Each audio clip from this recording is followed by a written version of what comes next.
Ok, bueno, creo que siguen entrando personas, pero bienvenidos todos a nombre de la Asociación Psicoanalítica Mexicana. Es un honor para nosotros tener este evento que ha tenido además tanto éxito. Por lo visto hay mucha preocupación de toda la Latinoamérica en general, porque tenemos gente de todos lados sobre qué está pasando con los adolescentes en esta pandemia. Para nosotros es un honor tener estas invitadas y yo, a nombre de la Asociación Psicoanalítica, solo les quiero dar la bienvenida y presentar a Marcela Sánchez Darvasi, que es va a ser nuestra coordinadora, es psicoanalista didacta de la Asociación Psicoanalítica Mexicana, gran amiga y colega. Por favor, Marcela, toma la palabra para que presentes a nuestros invitadas. Javier, ¿le puedes abrir el micrófono a Marcela, por favor? Ahí Ya, estoy, ahí me ahí escuchan. estás. Muy Bueno, bien. voy a presentar, tengo el gusto de presentar a la doctora Nilde Parada Franch, es analista didacta de la Sociedad Brasileira de Psicoanálisis de Sao Paulo, chair del Comité de Psicoanálisis de Niños y Adolescentes de la IPA y psicoanalista de niños y adolescentes. Y va a comenzar por abrir este tema de qué están viviendo los adolescentes, ¿no? Nilde, adelante.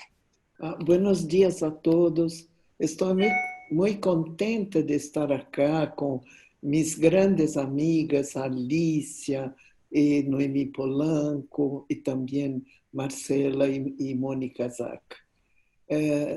Hoje dia nós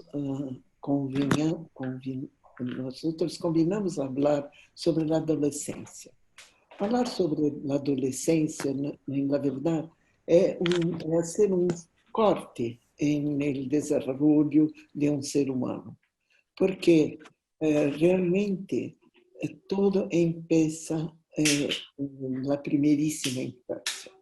Cito la psicoanalista francesa que dice, todo se prepara en la primera infancia, en la primerísima infancia, y todo acontece, todo ocurre en la adolescencia. Entonces, aliás, el infantil, el que impide que las primeras relaciones objetales son tema del próximo Congreso de la IPA. Bueno, entonces, ¿qué acontece con el adolescente? ¿Cómo se entra en la adolescencia? Entonces, después de un periodo de aparente calma de la latencia, viene la pubertad. La pubertad con los hormonios que llegan sin ser invitados. Y todo cambia. No solo cambia el cuerpo del adolescente, con toda una reacción que puede ser de contentamiento, de placer con su cuerpo, como de vergüenza también.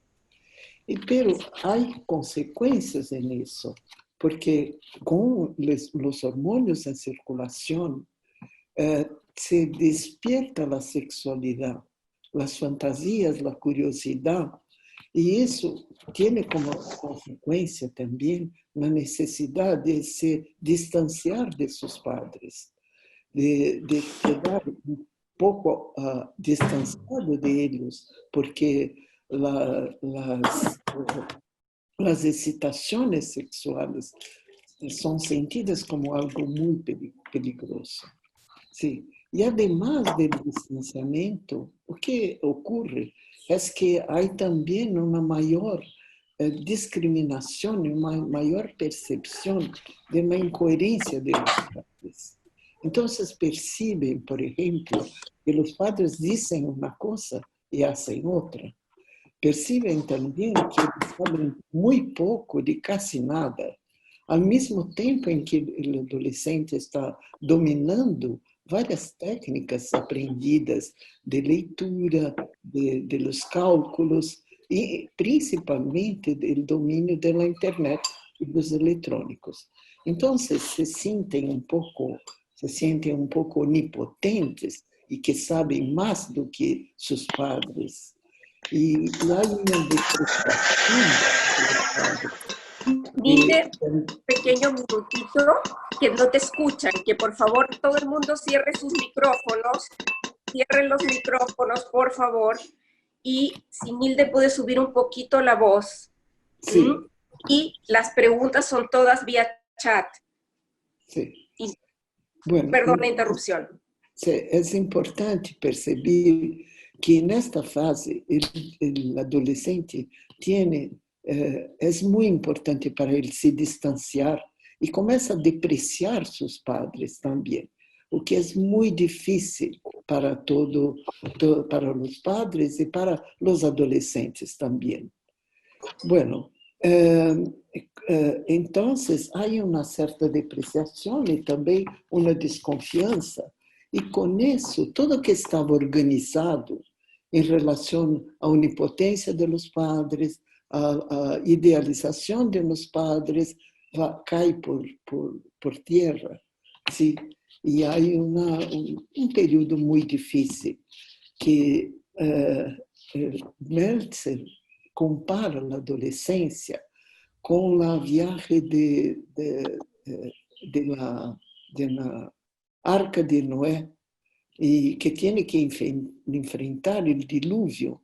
Y durante esta viaje hay muchas luchas intergeneracionales y transgeneracionales. Entonces, cuando, dice Meltzer, cuando la nave aporta, ¿sí? Los individuos salen en parejas, ¿sí? Pero durante el diluvio, la turbulencia es enorme. Las relaciones entre padres e hijos, entre hermanos, son extremamente difíciles. Y yo quería destacar que en este periodo, ¿cuáles son las principales tareas de la adolescencia? Entonces, es una reelaboración de la separabilidad, de percibir que hay un yo y un otro, una reelaboración de la situación edípica y principalmente la desidentización de los padres, una desidentificación, porque la principal tarea es encontrar el sí mismo. ¿Cuáles son sus valores? ¿Cuáles son las identificaciones que tiene y que no son propias de él, que fueron propias de su infancia, que fueron cosas que hoy día, podendo mirar a los valores, pueden escoger y caminhar para um conceito de si mesmo. Então, esse é um período extremamente complicado, porque os padres se sentem muito ofendidos, muito enojados com a atitude de desorganização do adolescente e da depreciação de los padres. Então, essas são das principais tarefas, né? E hoje em dia, o que acontece durante a pandemia? Ocorre que os adolescentes estão presos em suas casas. E toda a importância de ter amigos, de fazer outras identificações, de conhecer outras formas de funcionar, não ocorre. Então, têm que conviver com seus padres justamente em uma época que necessitavam sair de la casa, de ter mais contatos afuera, sim.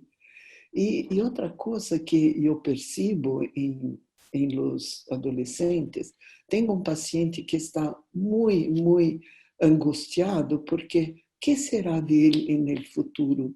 Será ele mais dos milhões de desempregados por ele que acontecem no mundo? Então, não sabe se terá lugar no mercado de trabalho e como será sua vida e como poderá encontrar uma novia se está preso em sua casa. E então, eu percebo que é muito difícil para eles estarem nessa situação de muita e estreita relación con sus padres. Sí. Y al respecto de las patologías de la adolescencia, además de las mucho conocidas, como son las drogadicciones, los problemas con la alimentación y como anorexia, bulimia, ¿sí? Hay una de las patologías que yo veo que no es muy tratada, que es no pasar por el periodo de la adolescencia. Hay personas que como que hicieron un salto de la latencia para el estado adulto, reproduciendo muy tempranamente la familia. Se tienen una única enamorada, se casan, tienen hijos, reproduciendo sin pasar por todos los problemas, las cuestiones de desidentificación. Entonces, realmente hay consecuencias después, sea en una adolescencia tardía o para la próxima generación. Entonces, yo quería llamar la atención porque veo en la clínica muchos adultos que no pasaron por el proceso de adolescencia, que no tuvieron ese periodo de turbulencia y hay consecuencias para la constitución de su psiquismo, de su actividad profesional y cómo se relacionan con la familia. Yo no sé cuánto tiempo tengo ainda. Ya estamos. Sí, Muchas, pero vamos a volver sobre estos temas tan interesantes. Después puedo entrar en más un poco en los asuntos, si fuera necesario. Claro que sí, muchísimas gracias, doctora.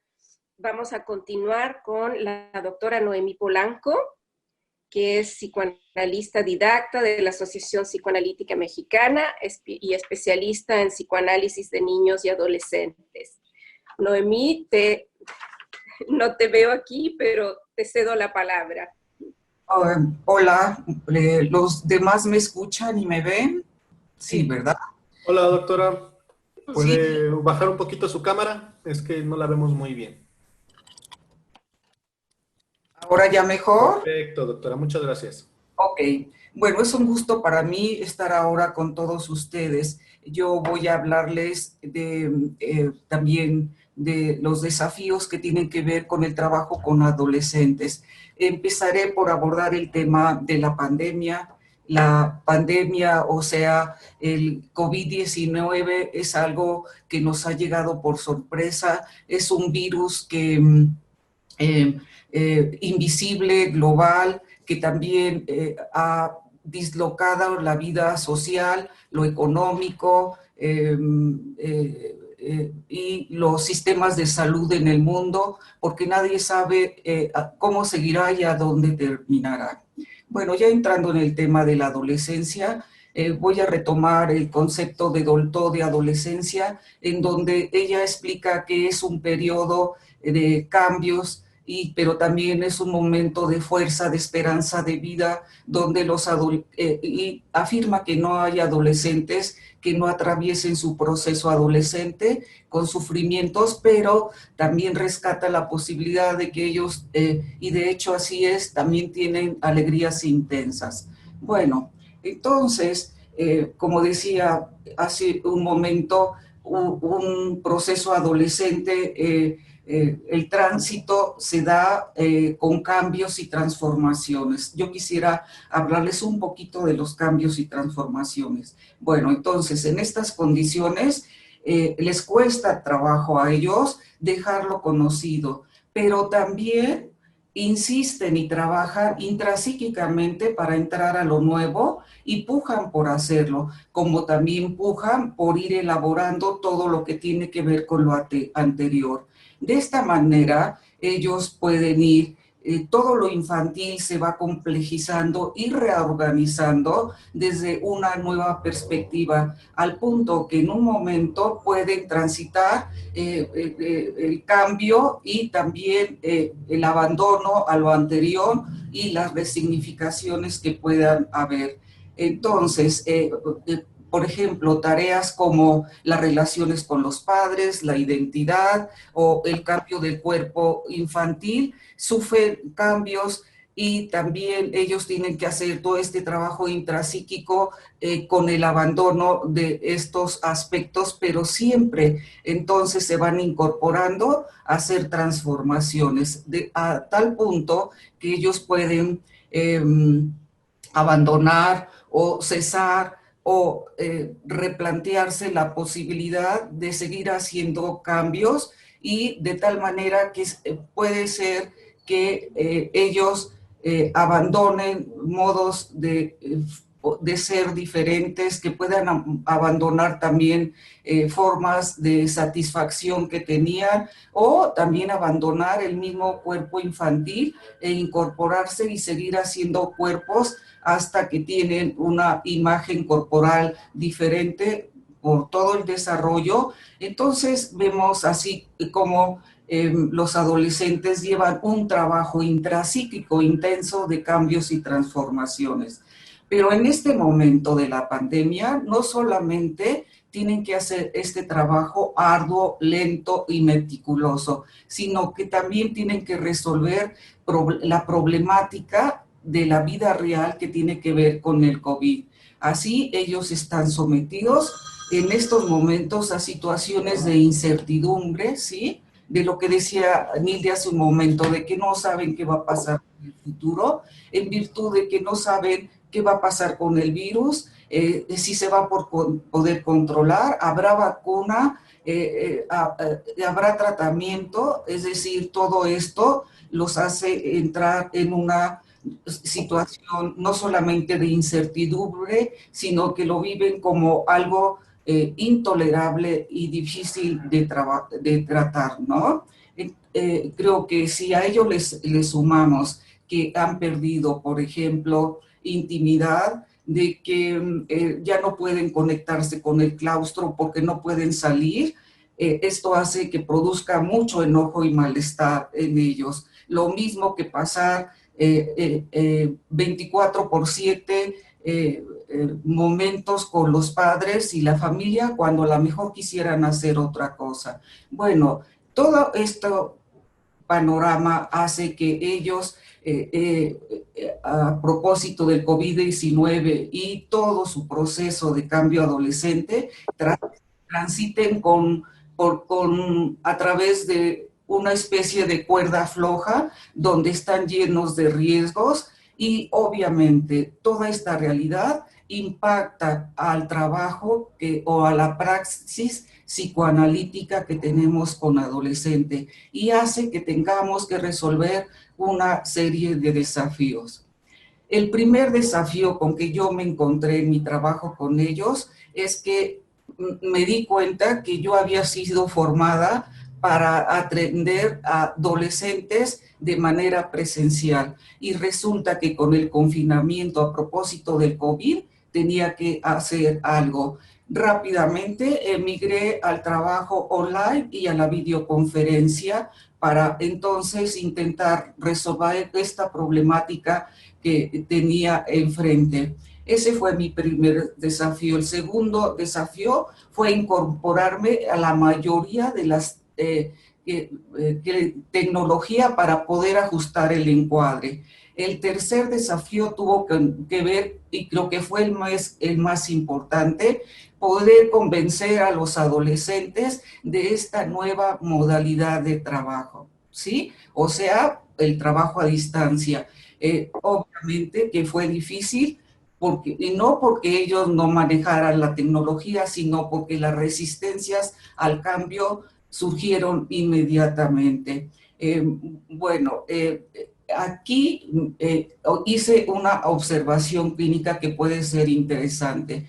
me di cuenta que con todos estos ajustes a la técnica que estaba haciendo, los procesos analíticos funcionaban y era posible algo extraordinario, como que hubiera una conexión entre los aspectos intelectuales y afectivos y que hubiera un tránsito y un diálogo con ellos en ese sentido.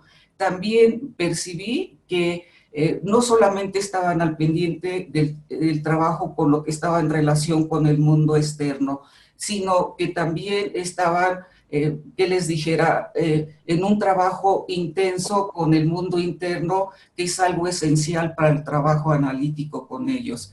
En este sentido, quiero rescatar y reconfirmar las propuestas del doctor Carlino acerca del trabajo a distancia. Lo he comprobado y creo que ha sido una herramienta muy importante.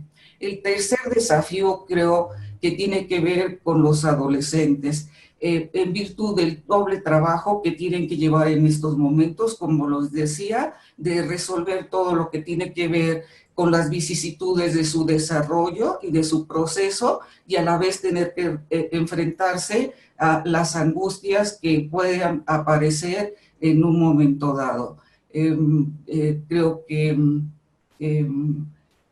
un desafío tiene que ver también para el psicoanálisis. ¿Qué va a pasar? Tendremos que hacer replanteamientos y reformulaciones teóricas para poder contestar, por ejemplo, cómo son los desarrollos adolescentes, qué defensas utilizan para enfrentar situaciones de crisis como puede ser una pandemia, ¿no?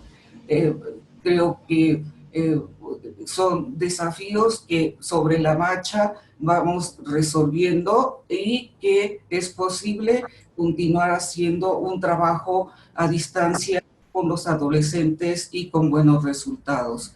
Les voy a hablar rapidísimamente porque no todo ha sido desafío, sino que también he observado ventajas. La primera ventaja que observé de la pandemia y que les dijera, esta problemática que tenemos que resolver con los adolescentes tiene que ver con poder contestar esta búsqueda incesante que tienen ellos de conservar su identidad.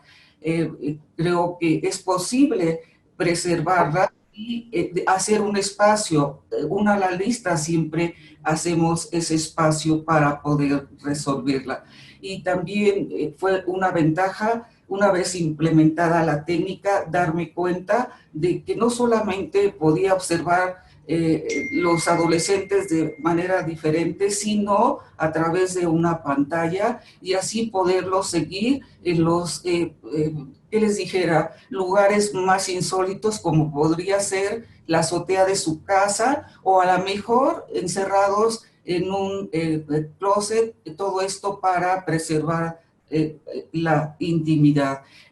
También fue posible entonces seguir haciendo, y eso fue una ventaja, ajustes a la técnica de tal manera de poder hacer análisis de todos los contenidos y niveles de expresión que ellos podían traer, como podía ser la exposición gráfica, la escenificación de una pequeña suite de ballet, el uso de chistes, de bromas, la exposición de sueños. Todo esto fue una gran ventaja para el trabajo con adolescentes. Ahora quisiera hablar de una ventaja que hemos tenido dentro de la pandemia nosotros como analistas de adolescentes. Yo, por ejemplo, no he tenido que salir a la calle, me siento una afortunada porque no tengo que salir a la calle a trabajar y he conservado mi trabajo y les quiero decir que en mi país esto es algo poco común. Pero creo que la ventaja más importante ha sido el rescate y la visibilización de los problemas psicológicos en adolescentes de tal manera que se les ha dado atención a su salud mental. Creo que esto ha sido de verdad algo extraordinario en toda la región. Bueno, por último, les voy a leer un pequeño pensamiento de Winnicott, que dice así: que los jóvenes modifiquen la sociedad y enseñen a los adultos a ver el mundo de una manera nueva, pero aquí y allí donde esté presente el desafío de un joven en crecimiento, haya siempre un adulto dispuesto a entenderlo, lo cual no resulta necesariamente agradable. Oponerse es contener sin represalia ni espíritu de venganza. Donald Winnicott. Bueno, es todo por ahora. Gracias, ¿eh? Muchas gracias, Noemí. Voy a continuar con la doctora Alicia Beatriz Dorado de Lizondo, psicoanalista didáctica del Grupo de Estudio de Campinas y de la Sociedad Brasilera de Psicoanálisis de Sao Paulo, y psicoanalista de niños y adolescentes. Adelante, Alicia. No te escuchamos. Micrófono, tienes que encender el micrófono. El micrófono, no te escuchamos.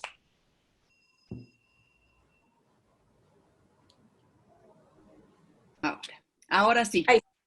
Ahora sí, adelante, Alicia. Un gusto muy grande estar con estas compañeras queridas en este webinar. Yo quiero agradecer también a la Asociación Psicoanalítica Mexicana por el convite, que mucho me honra.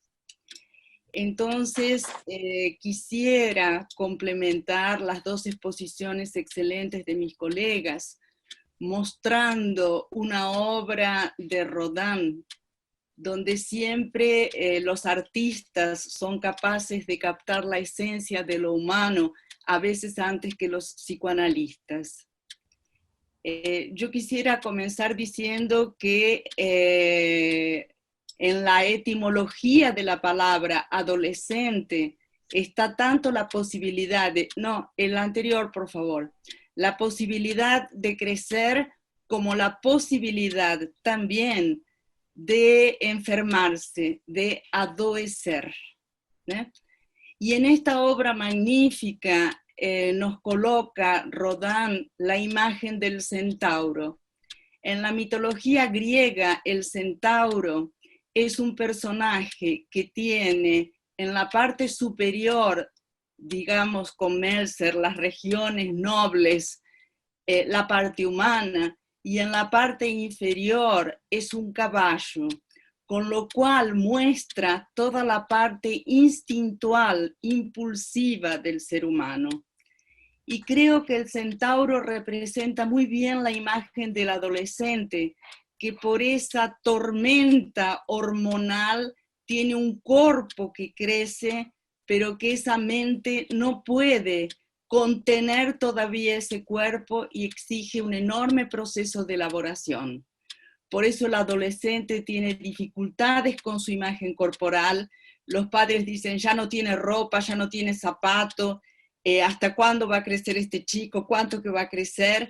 Y claro que ese crecimiento corporal no acompaña lo que nos entendemos por crecimiento mental y lleva a mucha confusión de los padres pensar de que hay una persona de ese tamaño, pero que todavía precisa mucho de los padres porque está a camino para venir a poder tener una maturidad adulta, ¿eh?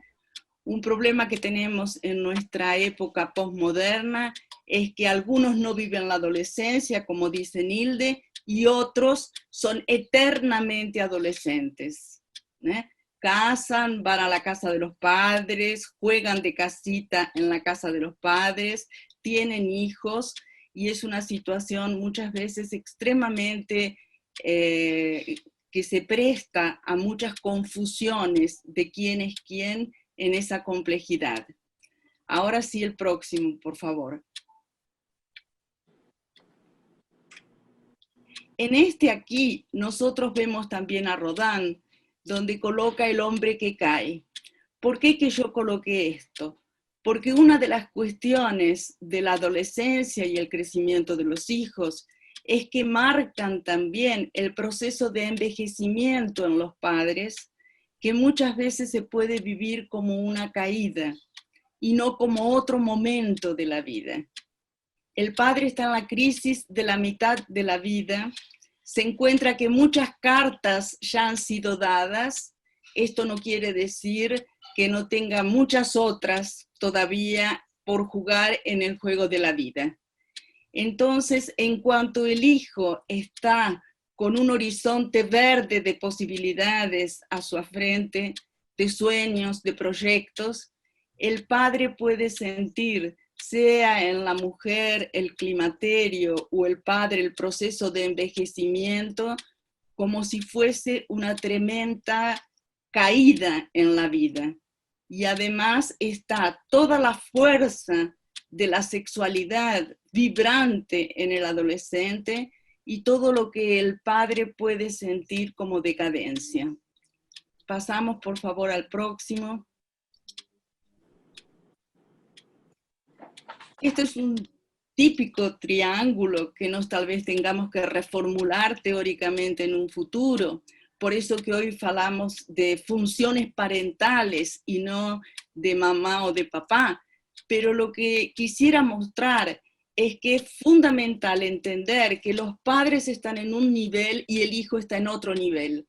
Que no se pierda esa necesaria asimetría.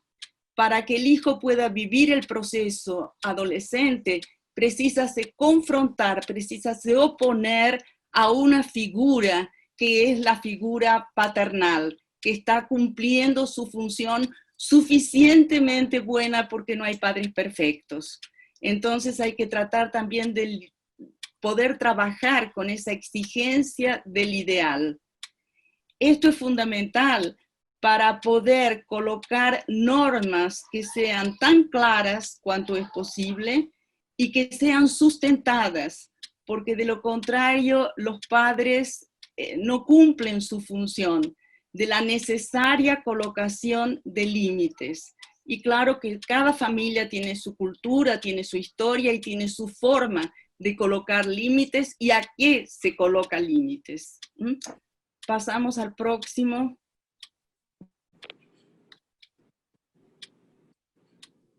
El próximo, por favor. ¿Qué es lo que yo quiero mostrar con esta estatua? ¿No? Lo transgeneracional está siempre presente y el adolescente que está dentro de los padres se reactiva y se reaviva con la adolescencia de los hijos. Entonces, por detrás de cada padre hay un mundo ancestral vibrando. Yo coloco como ejemplo aquellas familias que colocan el mismo nombre. Entonces, Silva Filho, Silva Nieto. Con lo cual el hijo tiene que hacer un enorme trabajo psíquico para poderse apropiar de ese nombre y no vivir siendo hijo de o nieto de. Claro que él va a ser hijo de o nieto de, para que sea reconocido como el nuevo Silva en esa cadena generacional y no siempre ligado a esa figura de referencia. Pasamos al próximo, por favor. Bueno, mismo que los padres estén separados, nunca van a estar totalmente separados cuando hay un hijo, y mucho menos cuando hay un hijo adolescente, que precisan un mínimo de consenso para que el hijo no entre justamente en esa separación y que pueda venir a ser aliado de un o aliado del otro, y con esto quedar absolutamente perdido y sin las normas que son estructurantes. Entonces, ¿cuánto que los padres pueden se separar y cuánto que los padres pueden tener una posibilidad de se enfocar, de dialogarse, encontrar, para poder ayudar a ese hijo que será quien está reestructurando, resignificando su identidad y que merece saber que una relación amorosa es posible. No dio cierto con los padres en aquella primera relación, puede venir a acontecer en la otra relación. Y como que se tiene una clareza, ¿no? Que es mucho de lo que yo estoy viviendo en esta pandemia, que en cuanto no había pandemia, una mamá se encontraba con su compañero fuera de la casa. Con la pandemia, el compañero fue a vivir a la casa y entonces los hijos adolescentes se encontraron con otro hombre en la casa. Y todos los conflictos de la convivencia, porque para los adolescentes este hombre era o es un extraño. Para la madre es su parcero, pero para ellos es un profundo extraño. Y cuánto que esto puede ser amenazador cuando había muchas fantasías incestuosas. Mamá es mía, de pronto mamá no es mía, mamá tiene un otro hombre, y yo necesariamente tengo que ocupar el lugar de hijo y no de compañero de mamá, confidente de mamá, consejero de mamá. Pasamos al próximo, por favor.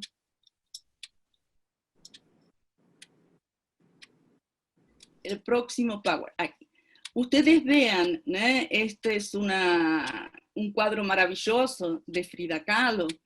Desde que se está en el útero, se tiene un mundo que está presente en la vida psíquica de los padres y que están influenciando a ese bebé que está ahí siendo concebido a partir del nombre que se elige.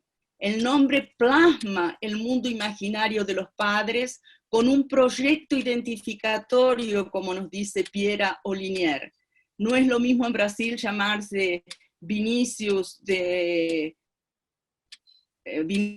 que poder llamarse Mesías por Bolsonaro. Ahí hay dos proyectos identificatorios muy distintos que están vibrando. Entonces, pasemos al próximo.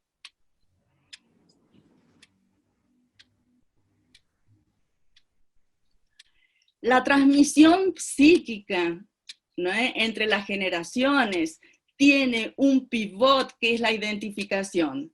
Tenemos el pasado y que esa transmisión psíquica es muy necesaria y muy buena en los álbumes de fotos, en los filmes de familia. Esta es la receta que era la receta de mi abuela, o yo estoy teniendo este anillo que heredé de mi bisabuela. Y una otra cuestión es lo que se trae de otras generaciones como una carga que no fue resuelta en las generaciones anteriores y que cae sobre el nuevo ser. Yo creo que Van Gogh es un ejemplo vivo de eso, cuando la madre puede poner para un nuevo hijo el nombre del hijo muerto, donde está atando a ese hijo, enganchando a ese hijo, a ese luto que no ha resuelto. Y la adolescencia es un nuevo nacimiento metafórico. Entonces, ¿quién soy yo? ¿De dónde vengo? ¿Por qué estoy aquí? Son las preguntas fundamentales que vuelven a surgir. Y el adolescente precisa se oponer. Este es el confronto generacional.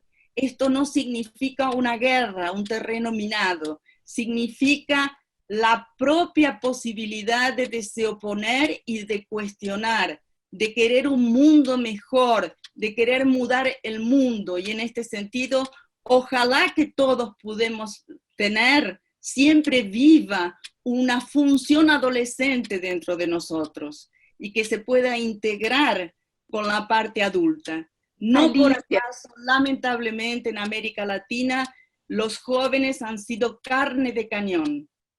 Alicia, vamos a tener que interrumpir muy pronto. Sí, entonces paso a la próxima y dejo. Ok, y volvemos. Está muy interesante la presentación y volvemos sobre estos temas con las preguntas. Perfecto. El próximo y dejamos. Algo que yo quería remarcar es que nosotros tenemos una cierta dificultad de lidiar con el odio y la agresión. Y el odio y la agresión es tan importante como el amor y el conocimiento. Entonces, son los tres juntos que para Bion van a dar la posibilidad de pasión. Ahora, el odio es necesario, y ya lo colocó Freud, como una posibilidad de mantener la autopreservación. Yo acabo entonces con una parte de una poesía de Borges que dice al hijo, que dice: no soy yo que te engendro, es tu padre, su padre, los mayores, ¿eh? Para poder ver que el adolescente llega con una historia y nos tenemos que ver esa historia. Y ese adolescente carrega en sí toda una historia transgeneracional. Muchas gracias. Bueno, muchísimas gracias, Alicia, por esta presentación tan interesante. Vamos a seguir con Mónica, que es psiquiatra infanto-juvenil, psicoanalista de la Asociación Psicoanalítica de Buenos Aires, ABDEMA, y que tiene una amplia experiencia en estos temas. Adelante, Mónica. Bueno, buenos días a todos. Desde ya quiero agradecer a la Asociación Psicoanalítica de México y a Noemí Reyes y a las otras participantes por haberme invitado a participar junto con ellas, que han sido en distintos momentos maestras y referentes mías, así que para mí es un honor compartir este webinar con ellas. Yo me voy a centrar un poco en dar algunos puntos de vista que para mí son importantes acerca de la adolescencia, y después voy a abocar una temática particular.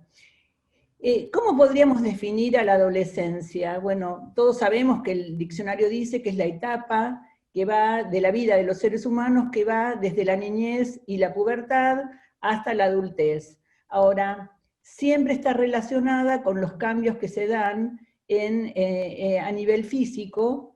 En algunas sociedades actualmente está prolongado porque vemos que el ubicarse de los jóvenes en la adultez está como tardíamente, porque bueno, les cuesta conseguir trabajo, les cuesta irse de las casas, por lo menos en Argentina, no sé si en otros lugares de Latinoamérica, pero les cuesta irse de la casa de los padres, les cuesta armar su propia ubicación en la vida, ¿no? Estos cambios a su vez generan también cambios en la mente de los sujetos. De hecho, Freud, cuando habla de los cambios pulsionales que ocurren en la adolescencia, lo llama metamorfosis de la pubertad. Uno podría hacer una suerte de analogía con el célebre personaje de la obra de Kafka, que una mañana se despierta y es un insecto, ¿no? Muchos adolescentes, a medida que transita el proceso adolescente, sienten que su cuerpo no es el mismo, que son otros, que hasta su voz cambia, o aparecen pelos y esas cosas. También podemos pensar que la adolescencia es un tiempo de resignificación, de revisión histórico-vivencial y de cambio. ¿Por qué? Porque todo aquello que venía como funcionando en la infancia y a partir de la latencia, sufre una suerte de transformación a partir de esta metamorfosis. ¿Cómo están los adolescentes en el momento actual de mi país? Hay una estadística que recientemente fue hecha en Argentina, que informa que de los adolescentes hay un 22,5% de ellos que dicen sentirse muy preocupados, un 15% de ellos dice sentirse angustiado, y un 13% francamente deprimidos. Esta estadística la hizo la UNICEF Argentina, y fue una recomendación al presidente para empezar a flexibilizar la cuarentena obligatoria, que era muy estricta en Argentina, sobre todo en Buenos Aires y el Gran Buenos Aires, ¿no? Teniendo en cuenta estas cifras, me comencé a preguntar acerca de las implicancias emocionales de los pacientes, ¿no? Me empecé a preguntar acerca de cómo se podía comprender a los adolescentes aislados del contexto en que viven. ¿Se podrá hacer esto? ¿Cómo entran las reglas de juego de este momento, ¿no? Quizás es muy importante situar a los pacientes en las demandas contemporáneas, que son muy importantes en la construcción del sí mismo. Por eso muchos autores hablan de adolescencias, no de adolescencia, porque tienen que ver con el fenómeno cultural que atraviesa a los jóvenes en ese momento.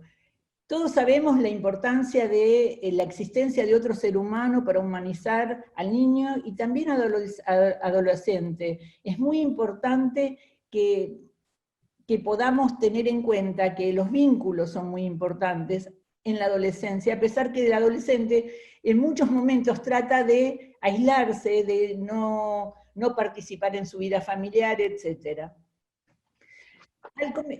Al comienzo de la pandemia yo tenía bastantes interrogantes, muchos más que respuestas. Bueno, en el país se había decretado la cuarentena muy estricta, y yo me preguntaba cómo iba a influir esto en mi práctica. Habrán escuchado que yo trabajo en un hospital todas las mañanas, coordino una sala de internación psiquiátrica que tiene un enfoque psicoanalítico, en el consultorio trabajo por las tardes, y en general veo pacientes graves. Entonces yo me preguntaba cómo esta modalidad iba a afectar a mi práctica, ¿no? ¿Cómo trabajar online con pacientes que quizás venían y decían que querían matarse, o presentaban ideación paranoide, o se sentían amenazados por alguna situación, o se sentían que habían sido víctimas de violencia o de algún tipo de abuso, o simplemente decían que estaban tristes, o tenían algún ritual obsesivo, o traían una conversión? ¿Cómo online uno podría contactar emocionalmente con estas situaciones? ¿Se podría armar nuevos contactos con pacientes? ¿Servirán los parámetros psicoanalíticos clásicos para atender en este contexto, en el cual es más difícil mantener la abstinencia? No, pero sí, como estamos en mundos superpuestos, ¿cómo no empatizar con las cosas, el material que aportan los pacientes, cuando este material es similar y los temores son compartidos por todos nosotros? Bueno, llegó el primer día que tenía que trabajar online. Muchos adolescentes me plantearon que así no querían tener sesiones, que lo dejaban para cuando podían venir presencialmente. Otros empezaron a mostrarse como avergonzados o con dificultades. Otros tapaban la máquina o atendían mensajes en el celular cuando estaban conversando conmigo. Es decir, cosas que en el consultorio evidentemente no pasaban, y bueno, de alguna forma yo empecé a como reformular algo de mi contacto, y empezó a aparecer una suerte de adecuación de mi atención flotante, y por otro lado, empecé a como incorporar dentro de mi bagaje de herramientas psicoanalíticas, teórico y técnicas, algo de esta forma de encuadre. Algunos ni siquiera era a través de la computadora, y yo me preguntaba qué diferencia había entre la asociación libre, el dibujo, el modelado, el juego, que algunos pacientes cantaban o bailaban a veces en el consultorio, mostrándome tal coreografía o tal cosa que no les había salido. Y yo me preguntaba cómo seguiría todo esto. Uno de los parámetros que a mi gusto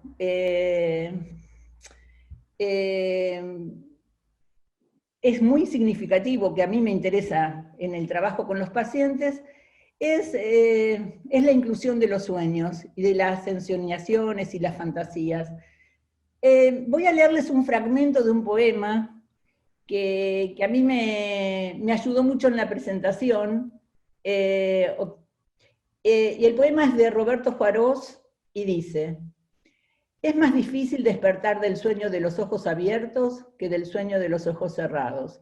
Despertar sin volver a cerrar los ojos, ante la amenaza o la nitidez excesiva del paisaje. El problema está en los ojos. El poema sigue, pero a mí me sirvió para preguntarme acerca de esto, de los sueños de los ojos abiertos de mis pacientes, sus ensoñaciones, sus fantaseos, sus ilusiones. acerca del porvenir. Por ejemplo, había muchos que en marzo, cuando empezó todo esto en Argentina y se decretó la cuarentena, empezaban su último año del secundario, tenían un montón de ilusiones, viajes de egresados, bailes, quizás algunos su primer contacto sexual, otros ponerse de novios, algunos terminaban, habían terminado y empezaban su primer año de la universidad, otros empezaban su primer año del secundario, y otros simplemente querían reencontrarse con sus amigos. ¿Cómo podrían hacerlo todo online? Muchos de estos adolescentes quizás seguirían con sus fantasías. En este contexto podemos pensar esto de los sueños, ¿no? Muchos pacientes han manifestado, y muchos adultos también, manifestaciones con el dormir, dificultades con el dormir, mencionaban que tienen sueños diferentes, que antes no se los recordaban y que ahora se los recuerdan muy vívidamente. Algunos dicen que sueñan sueños más raros, con más personajes, más enriquecidos.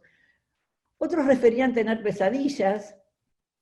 Entonces me empecé a preguntar acerca de las distintas concepciones dentro del psicoanálisis del proceso onírico.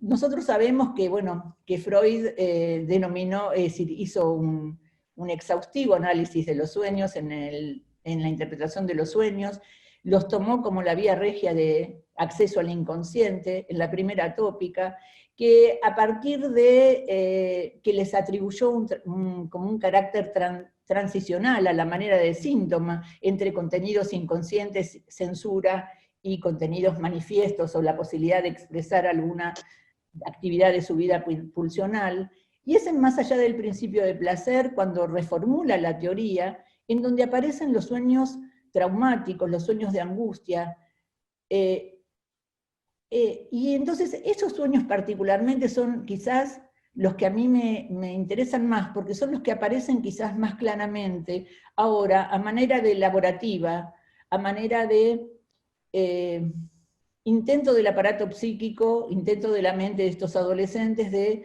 producir algún cambio en el caso de que esto pueda ser realizado, ¿no? Entonces, yo quería como compartir con ustedes algunos como ejemplos de los sueños que van trayendo mis pacientes.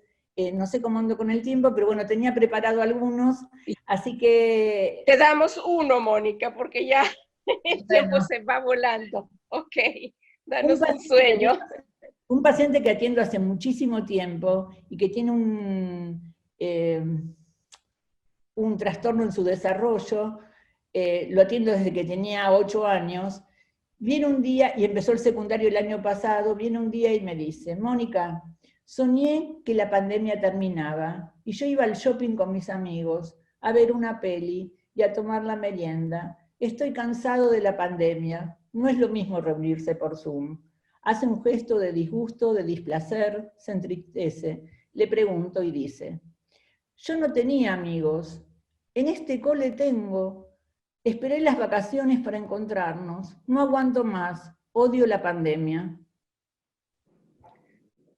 Bueno, tengo algunos otros ejemplos de los sueños, pero como podrán ver, este chico tiene como un funcionamiento bastante como rudimentario, más a la manera de un niño, a pesar de que tiene 14 años, y su sueño no dista mucho de su expresión de deseos, del material intrapsíquico que podría ser, pero para él es todo un logro haber podido quizás verbalizar y transmitir esto que tiene que ver con una frustración, con un disgusto, un desazón, y compartirlo conmigo, porque ya no lo puede compartir con nadie, no se lo puede decir a sus amigos porque están atravesados por la misma situación, y tampoco lo puede compartir con sus padres porque tiene que ver con algo íntimo, y los padres esperan que le esté bien y que esté contento, y no hay mucha cabida para su tristeza y su desazón. Así que muchísimas gracias, bueno, espero las preguntas. Muchísimas gracias. Mónica. Vamos a pasar a las preguntas. Hay mucho interés por saber si este periodo de la adolescencia sería el periodo más vulnerable, ¿no? Y una pregunta para la doctora Nilde, que dice, Nilde, ¿qué pasa, ¿no? Cuando el adolescente no ha podido vivir su adolescencia debido a estas circunstancias, ¿no? De la pandemia, y los padres tampoco tuvieron la posibilidad en su historia de haber vivido todos los procesos adolescentes. Sí, esta es una cuestión que yo he empezado a pensar en eso mucho antes de la pandemia, al observar en mis pacientes adultos que no tenían pasado por el proceso adolescente. Entonces, ¿qué pasaba? Era, por ejemplo, una paciente muy insegura, tiene siempre dudas que se está haciendo la mejor elección de algo.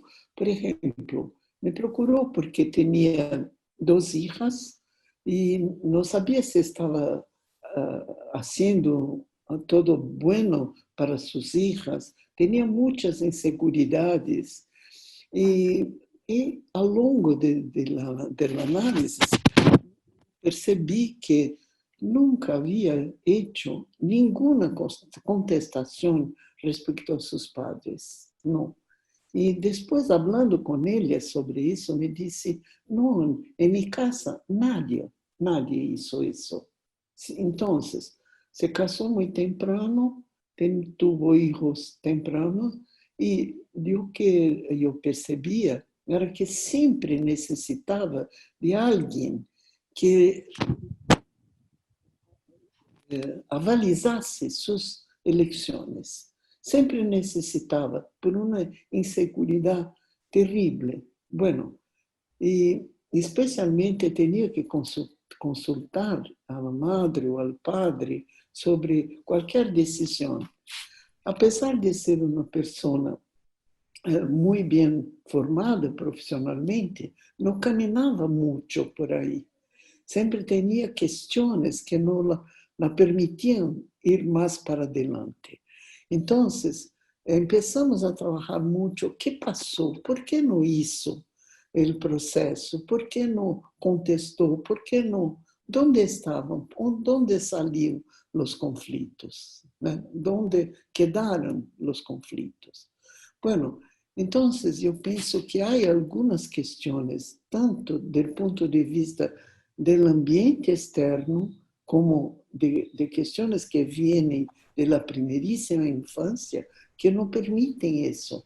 Y realmente hay consecuencias del punto de vista de la madurez, del amadurecimiento emocional, profesional y hasta de la relación entre la pareja, que también se torna más difícil porque no tiene mucho contacto con las emociones cuando son emociones que dicen respecto a agresividad, a contestación, todo es muy reprimido.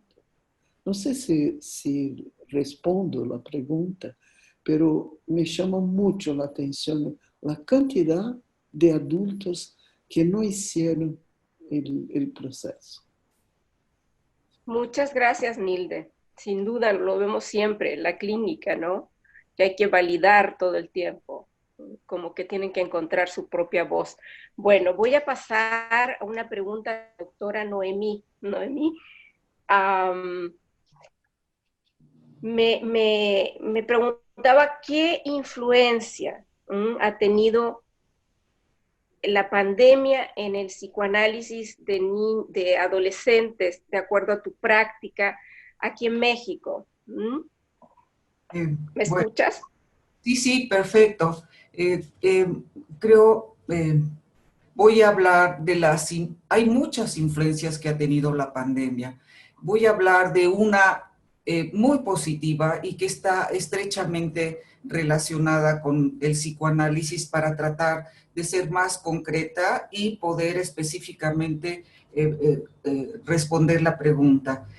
Bueno, primero les voy a dar un dato estadístico.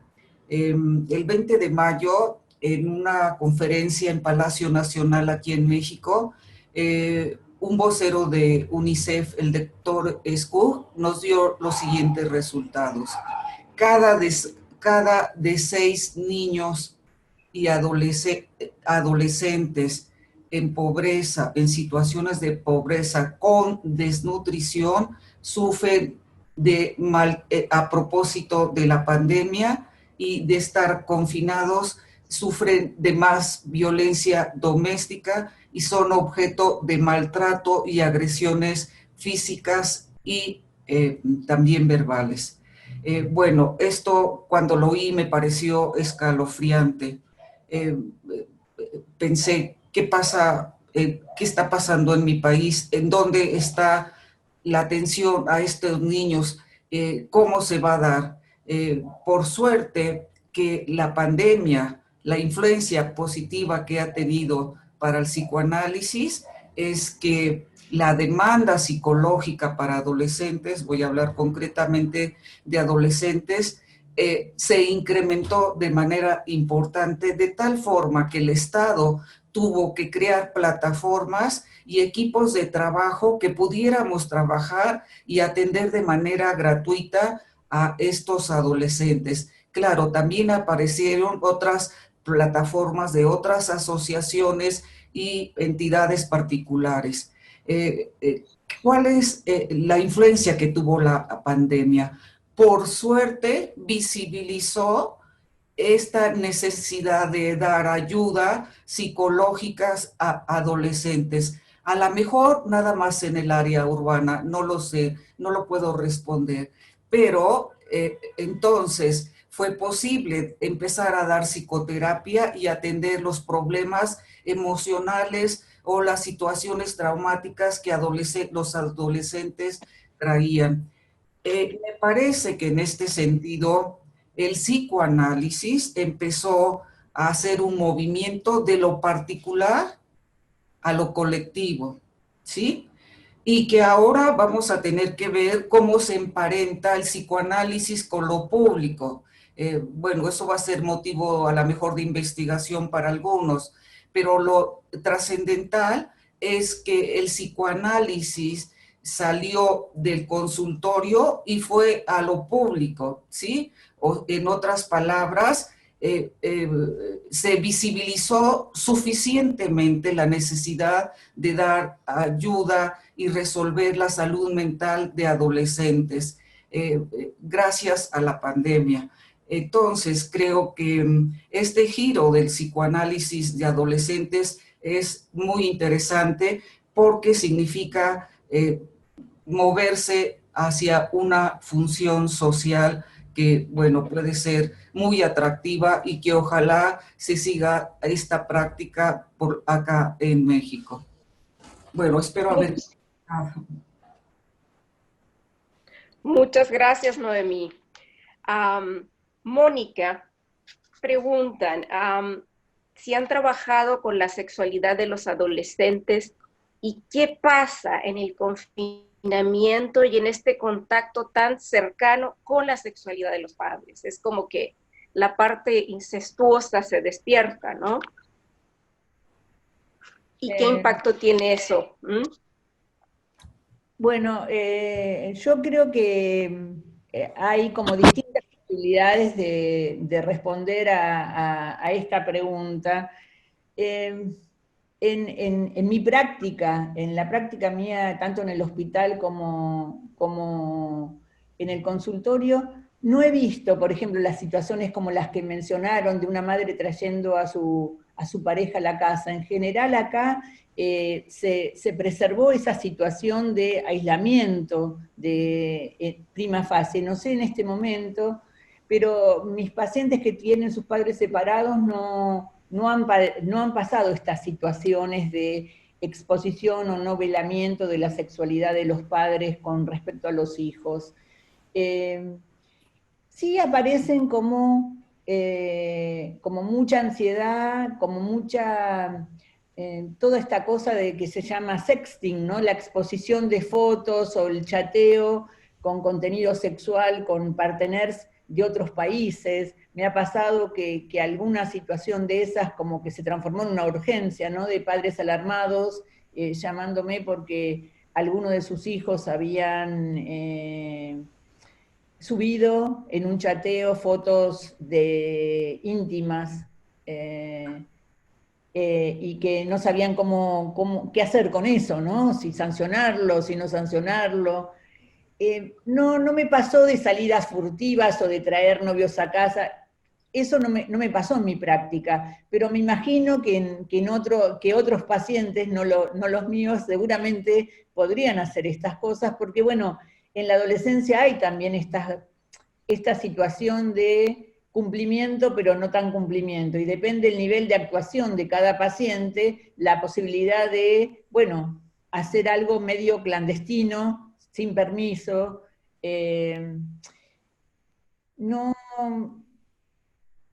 creo que por lo menos en Argentina, no sé en otras partes del mundo, pero acá en Argentina hay como, en prima facie hubo muchísimo temor frente a la posibilidad de muerte o de contagio que generaba en los miembros de la familia y en el afuera la pandemia. Entonces, aparecían las fantasías y las ansiedades que aparecían eran muy desorganizativas, muy catastróficas.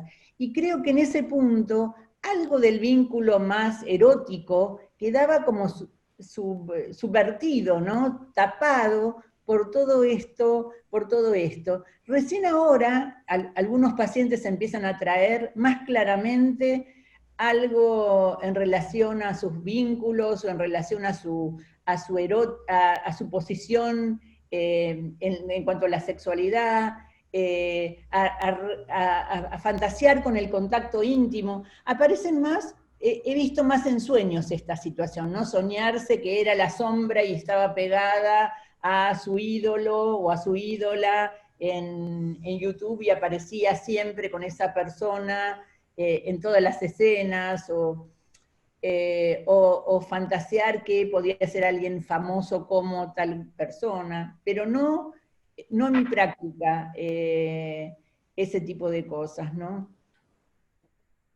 Muchas gracias, Mónica. Alicia, tenemos dos posibilidades. Una, que siguiera con una parte de la presentación o que contestara preguntas. No sé qué prefiere. Creo que puedo seguir con la presentación y contesto algunas de las preguntas que he visto aquí en el chat. Ok. Entonces, ¿qué se va a juntar? ¿me puede poner el número 10? Pero no tenemos mucho tiempo, Alicia. No, yo voy rapidito. Bien rápido. Rapidísimo, gracias. Número 10. Lo que yo quiero mostrarles, no es esta la 10, la otra, la próxima. Ahí. Lo que yo quiero mostrarles es que a veces los padres dicen, nosotros estamos todos juntos, aparentemente todos conectados, y la paradoja es que están tremendamente desconectados. Cuánto que el adulto tiene la capacidad de escuchar y de aprender del adolescente para poder contenerlo y se hacer presente. ¿Sí? El próximo, por favor. El próximo, ya eso lo dije. ¿Cómo que los padres pueden complementarse para ayudarlos a andar y se colocan a una distancia que es una distancia posible para no ser intrusivos, para no ser invasivos y para permitir la caminada? Lo que importa es que los padres respeten los lugares de intimidad. Si está todo el día en el cuarto o si tiene un celular, que el padre trate de respetar aquello que hace en el celular, que se pueda conversar, porque lo que pasa a través de la palabra va a ser siempre menos traumático que aquello que queda en secreto o que queda congelado. Y cómo los padres también legitiman que el adolescente tiene derecho a estar deprimido porque perdió la fiesta de egresados, el viaje de egresados, porque está cansado, porque las aulas online realmente no son lo mismo que ir al colegio, porque los profesores también tienen que se adaptar y es una revolución en todo, porque pueden perder la entrada a la facultad. En nuestro país se cambiaron 3 veces uno de los exámenes que permite la entrada a la facultad. ¿Cómo es que se puede lidiar con la frustración y con las pérdidas? Y eso depende de la familia y depende también de un ambiente familiar y de un ambiente social. Pasamos al próximo, por favor. Esto es lo que significa cuánto que los muertos son enterrados y no se vive permanentemente con los muertos vivos. Este año va a ser diferente de todos los otros años. Hubo pérdidas, pero cómo también se hace a partir de esto un proyecto de esperanza para el futuro. Cuánto que se vive que este tiempo, que es una pausa, va a pasar y se tiene la esperanza de que pueda pasar. Entonces la fiesta de cumpleaños que no se pudo celebrar se puede postergar y así por delante. El próximo, por favor. Esta es la cuestión de los hijos que a veces tienen que ser padres de los padres, ¿eh? Donde hay una inversión de las funciones. Para Bion, a cada momento donde hay grandes transformaciones, es un momento de cesura, es un momento de continuidad y de separación. El momento del nacimiento, el primer día en la escuela de infantes, el primer dientito que cayó, la entrada en la adolescencia con toda su fuerza.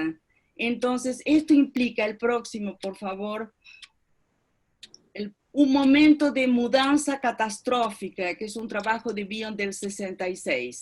¿Qué implica esto? Que hay un antes y hay un después. Y en el medio, que está la cesura, hay un momento de dolor y de turbulencia con muchos duelos a elaborar. Yo siempre digo como imagen que tengan lo que es el cambio de una casa. Se puede ir a otra casa que sea mejor, más grande, etc. Pero en la casa que se deja una historia. La casa no es solo tantos metros cuadrados y tal valor inmobiliario. Se dejan afectos, se deja el vecino, se puede dejar marcas. Entonces siempre va a haber una pérdida, siempre va a haber dolor por aquello que se deja y es un momento de enorme turbulencia. Y lo que tenemos por la frente son dudas, incertezas y riesgos. Nosotros no sabemos cómo va a ser el futuro cuando salgamos de la pandemia. Nos podemos tener algunas orientaciones, podemos hacer algunas hipótesis imaginativas, pero no sabemos. La próxima, y acabo con eso. Sí, por favor. Los padres tienen 2 grandes posibilidades. Este es la súplica de Claudel, tener una posibilidad de concavidad, que es la forma del útero, la forma de comprender que está permeada en Eros, a pesar de que Eros nunca está sola, siempre está enganchada con Tánatos, pero donde predomine Eros y que permita la construcción de la subjetividad, donde se entienda que el hijo es otro, no es una posesión de los padres, es otro y tiene derecho a ser diferente. Y que la otra posibilidad, ¿eh?, es la reyección. Yo no quiero ni saber, no vengas con esas historias. Ese es tu problema. Entonces, esto lo va a condenar al adolescente a una enorme soledad y mucho más se va a afianzar en los grupos que son fundamentales en la adolescencia. El adolescente precisa se separar de los padres y forma otra red de contactos en esos grupos. Cuando las cosas van mal, lamentablemente los grupos son la mafia, que es como si fuese la familia que no han tenido.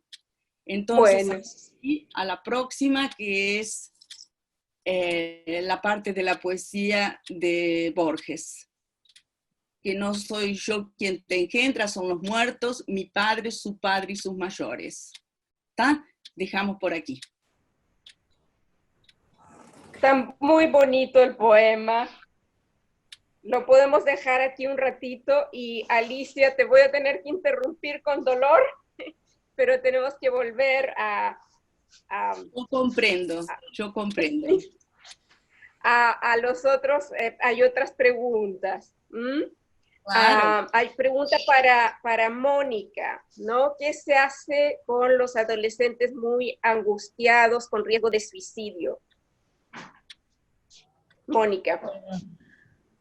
Es una pregunta bastante compleja, y es una pregunta compleja para los psicoanalistas. Siempre que un paciente plantea que no tiene ganas de vivir, o que está pensando cómo matarse, y sobre todo cuando es un adolescente, nos plantea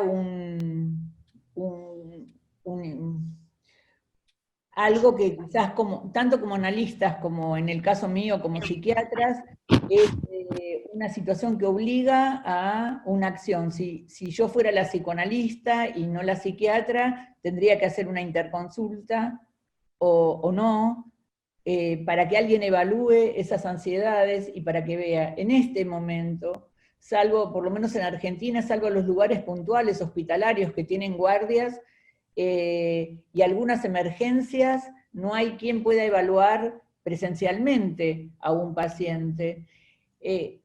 Me ha pasado últimamente trabajar con algún paciente que estaba sumamente angustiado y aún online decidir su internación.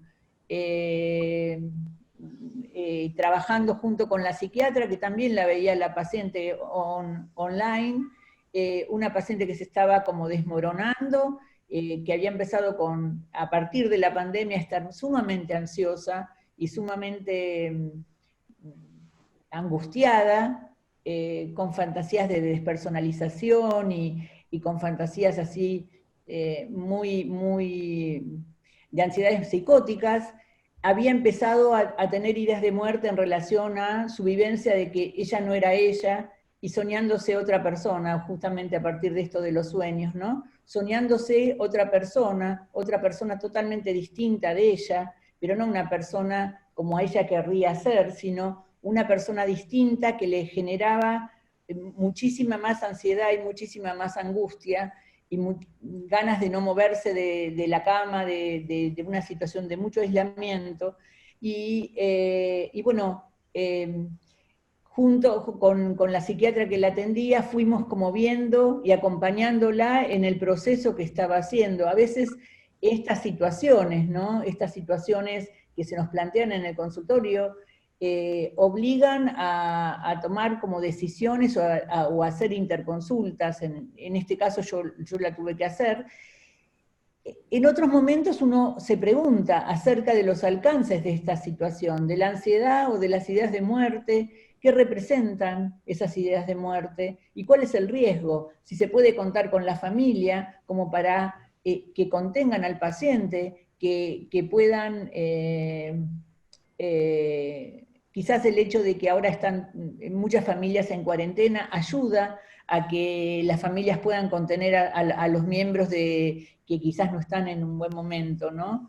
Y una cosa que a mí me parece que es importantísima, es poder plantear al adolescente que tiene como funcionamiento un poco más grave, llamémoslo, ¿no? O más riesgoso, que la posibilidad de transmitir o de trabajar con él y con su familia esta situación antes de tomar alguna decisión. Porque a veces esa situación de abrir la problemática, de poder compartirla, de poder transitar junto con su familia en algún dispositivo vincular, sirve para descomprimir y para que el adolescente se sienta que puede compartir aún las situaciones más críticas que lo atraviesan, que a veces se sienten muy solos con su sufrimiento, muy poco acompañados. Entonces, me parece que esas son como algunas de las cosas que yo he podido, es decir, si sirve algo de la experiencia personal, ¿no? Que he podido transitar en este momento, bastante disímiles, pero que me han dado resultado, y que bueno, obviamente cada situación clínica y cada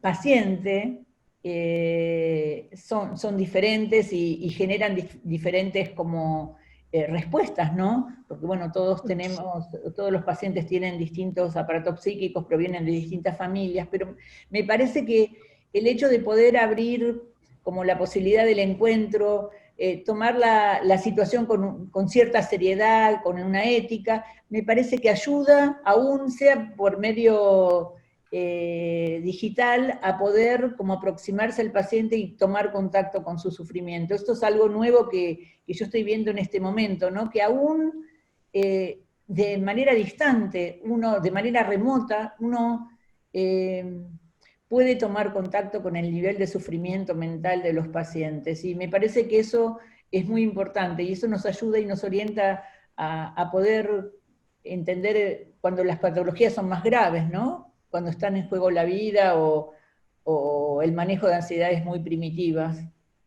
Bueno, muchas gracias, Mónica. 2 preguntas más y luego cerramos. Doctora Nilde,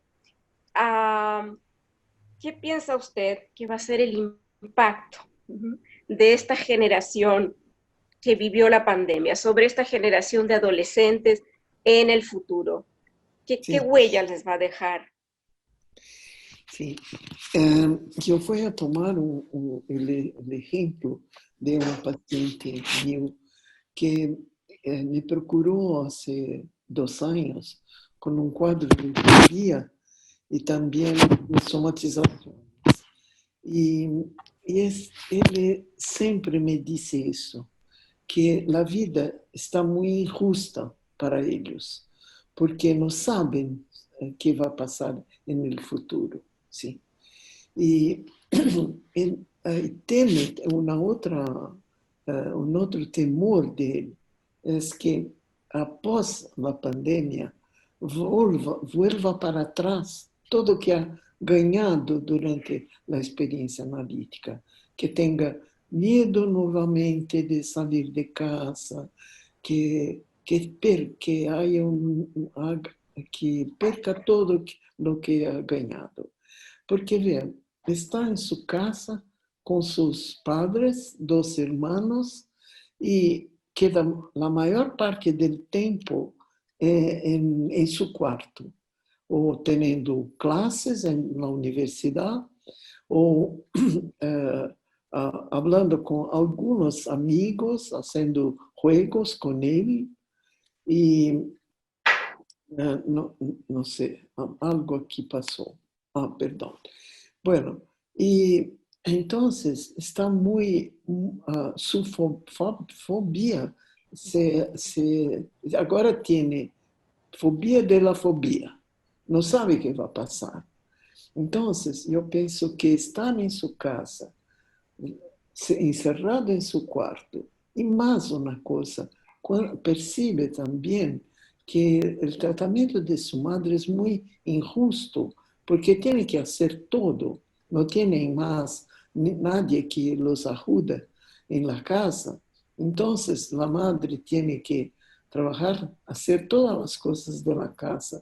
Entonces, a cuestión de la rivalidad con los hermanos del padre se ha ponido a la visión, pero cuando no estaba en la pandemia, hacía de cuenta que no percibía y su relación muy estrecha con su madre y cómo rivaliza con el padre y con los hermanos.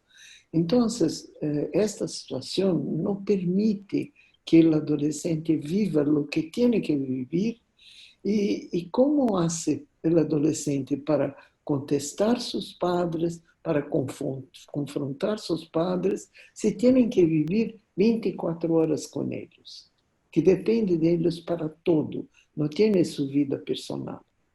Entonces, yo pienso que si la pandemia facilitó muchas observaciones, de otro lado también hay una pérdida de ocasiones para vivir la adolescencia. Entonces, hay de todo, hay ganos y hay pérdidas. Muchísimas gracias, doctora Nilde. La doctora Noemí quisiera, si puede, contestar esta pregunta. Noemí, ¿me escuchas? Claro. Noemí, los adolescentes han perdido muchas cosas, precisamente por este periodo en que están viviendo, ¿no? De autonomía, donde el grupo de pares es tan fundamental. Y llegó la pregunta de que qué pasaba cuando además de todas estas pérdidas, habían perdido algún familiar, cómo se elaboraba este duelo sin poder tener el apoyo directo, el abrazo, el hombro en que llorar.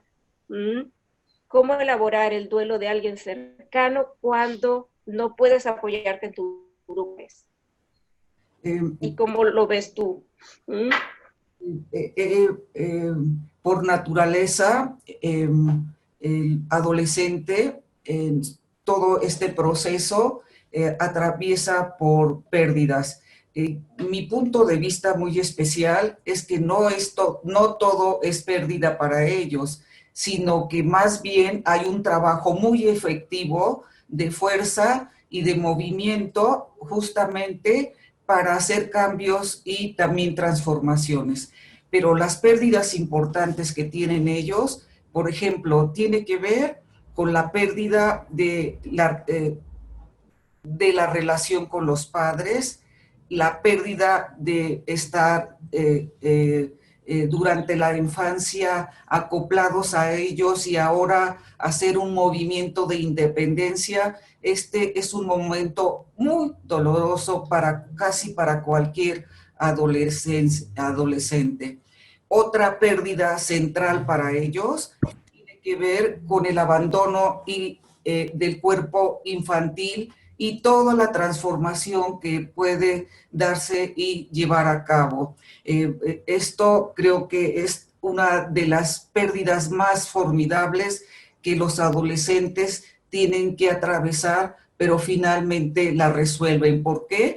Porque es dejar un cuerpo infantil, introducirse en la pubertad a propósito de del cambio puberal, tener cambios en el cuerpo y también duelo simultáneo por el duelo, ¿cómo se llama? El cuerpo infantil, y luego hacer el esfuerzo y pujar por continuar seguir haciendo cambios, y entonces en estos cambios por el cuerpo infantil atraviesan por situaciones de ansiedad y dolor muy importante, hasta que llega un momento que el desarrollo biológico les permite entonces tener X cuerpo definitivo. Entonces, bueno, pienso que estos son las pérdidas que tienen cualquier adolescente y que no se libran de ellas, pero que por suerte las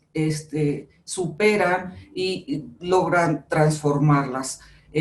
Ahora, lo que tiene que ver con la pérdida en estos momentos de alguien querido o no querido, porque en esta crudeza y crueldad que a veces tienen los adolescentes, puede ser que la muerte de un familiar pueda ser motivo de fiesta para ellos, ¿sí? O por lo menos de expresarlo en ese sentido.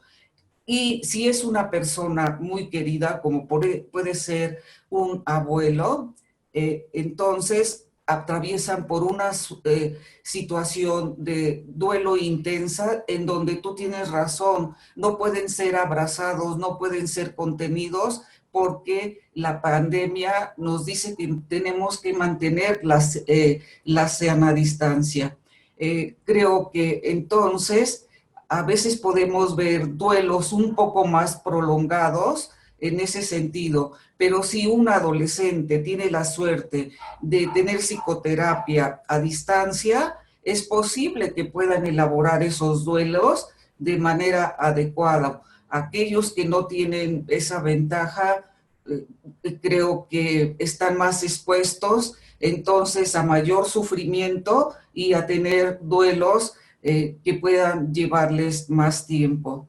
Bueno, eso es lo que pienso acerca de los duelos en los adolescentes, y solamente quiero enfatizar que no todo en los adolescentes es pérdida, ¿sí? ni es duelo, que más bien lo que predomina es la condición de cambios y transformaciones, y que eso hace que ellos puedan sobrevivir y seguir surfeando suficientemente para resolver su proceso adolescente. Bueno. Muchísimas gracias, Noemí. Javier, ¿está Javier? Sí, aquí estoy. Si le puedes habilitar el micrófono a la doctora Olga para que cierre a nombre de APM y agradezca a las participantes y a a las ponentes en especial. Yo me despido. Les agradezco también a mi nombre.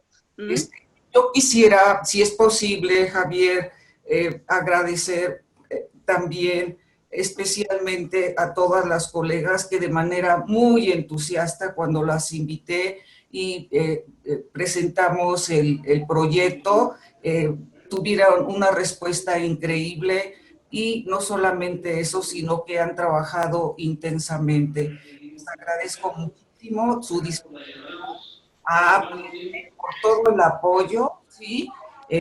Especialmente a la doctora Corso, nuestra presidente, y a la doctora Olga Santamaría, la secretaria, que de verdad nos dieron un apoyo irrestricto. Y de manera especialísima a Javier por ser el encargado de toda esta parte operativa tan compleja, porque hubo muchísimas inscripciones. Y a todos les mando un abrazo fraterno. Olga. Bueno, yo me quedo muy contenta con este webinar. Creo que es un webinar muy, muy especial. La participación de Alicia, de Nilde, de Mónica, y bueno, todo esto organizado por Noemí.